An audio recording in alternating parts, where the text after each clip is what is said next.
কোনো দেশে যদি মেয়ে না থাকে তাহলে সেই দেশের ছেলেদের অবস্থা কি হতে পারে। এই 5 ভাই মিলে একটা মেয়েকে বিয়ে করে। বিয়ে করার পর তারা সিদ্ধান্ত নেয় সপ্তাহে 7 দিনের মধ্যে 5টা দিন তারা এক এক করে তাদের বউয়ের সঙ্গে থাকবে। কিন্তু সমস্যা তখন হয় যখন মেয়েটি প্রেগনেন্ট হয়ে যায়। 5 ভাইদের মধ্যে বাচ্চাটি কার, শেষ পর্যন্ত কি হয় জানতে আমাদের সঙ্গেই থাকুন। সিনেমা শুরুতে দেখি একটা গ্রামে একজন মহিলা বাচ্চার জন্ম দিয়েছে, আর ঘরের বাইরে তার স্বামী এবং কিছু লোক অপেক্ষা করছিল। তার স্বামীকে অনেক চিন্তিত দেখাচ্ছিল।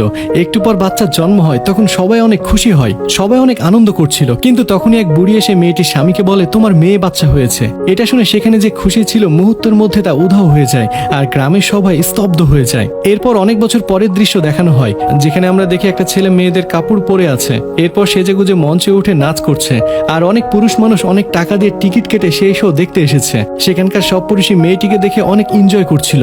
আর তখন আমরা এটা জানতে পারি সেই গ্রামে কোনো মেয়ে মানুষই নেই। সেই গ্রামে একটা পরিবারকে দেখে, আর সেই পরিবার